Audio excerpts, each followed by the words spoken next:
second grand entrance dito sa napakagandang La Isobel, meron silang 10, uulitin ko, 10 na special package and price para sa 10. Sa dami nating nandito, 10 lang yung maaaring makapag-uwi ng special prize na inihanda nila.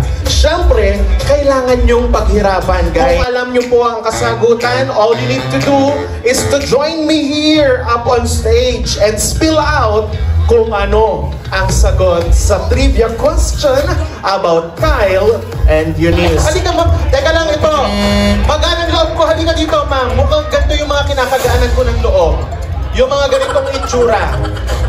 Ay, teka lang pala, kaya pala magaan ang loob ko. Pangalan po, mami? Wish, wish. Oh! Paumanhin na, mami. Ha, upo ka. Papakan natin, team! Boom! Ang asing!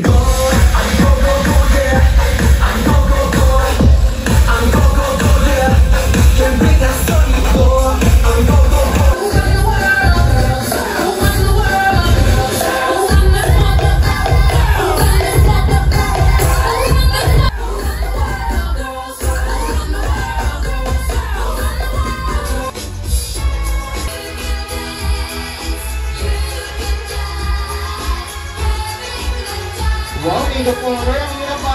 Okay. As we welcome our newlyweds, ibigay natin ang oras, araw at presensyang ito sa kanilang dalawa. Ladies and gentlemen, may I request na tayo pong lahat ay tumayo. Ihanda ang mga telepono dahil nandito na sila.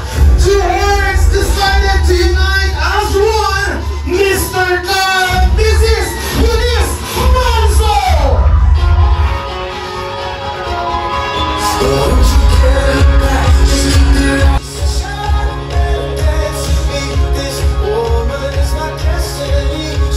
Not an ordinary day because it's a Thursday, a weekday, a working day. Pero naandito kayo at ipinakita ang pagmamahal at suporta kay Kyle and Eunice. So hopefully, my dear Ninong and Ninang's relative, family and friends, you will stay until the end of the celebration kahit mabusog tayo mamaya ng pagmamahal na inihanda ni Kyle and Eunice. And just like any other Filipino wedding, we have prepared, or our newlywed have prepared as well, the wedding traditionals. And at this time, we are about to witness their incredible and amazing wedding traditionals. Ayan. Well, anyway, halika dito. Groom, Kyle, sa puntong ito ay iwanan mo munang panandalian ang iyong napakagandang misis. Well anyway, in every Filipino wedding, the first part of the wedding symbol and traditional is what we call giving back and reciprocate the love in our significant other. Kasi paano matututong magmahal si Kyle ng isang babae kung di dahil sa babaeng unang nagturo sa kanya kung paanong irespeto, mahalin ang isang babae. At this part, Groom Kyle, look out for your beautiful mom here. Dalihin mo siya in the center of the stage and show us how the groom and mother's gratitude dance is made.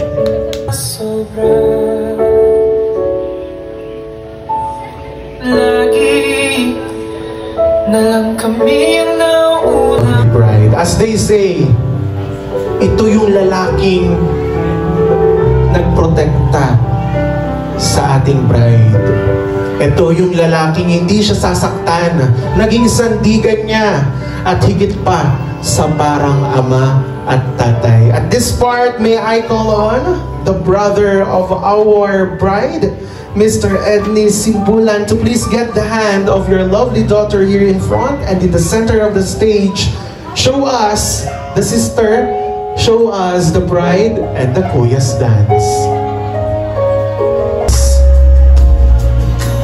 Tears fill my eyes.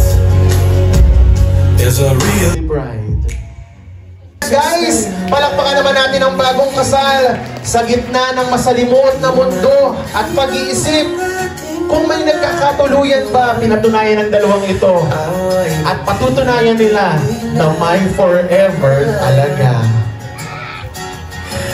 Ito tayo. One shot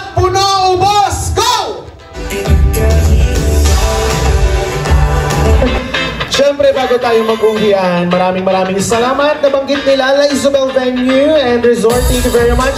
Yunaya Events Planning and Coordination, Sarah Big Events and Catering, DJ Jack Ann, thank you very much. Photo Cabin On-Site Studio, Arts Studio, thank you very much to the waiters, staff, and coordinators. Maraming salamat. Well, anyway, Eunice and Kyle, thank you very much for trusting me to host your episode. Wish you both love, joy, happiness, and life contentment. That is the perfect key for a happy marriage. Sa inyo pong lahat na nag-stay until the end of the program, thank you very much. Ingat kayo kahit may bagyo, smile lang. Embrace positivity. Once again, this is being your charming host, Russell Hernandez Ramirez. I love you.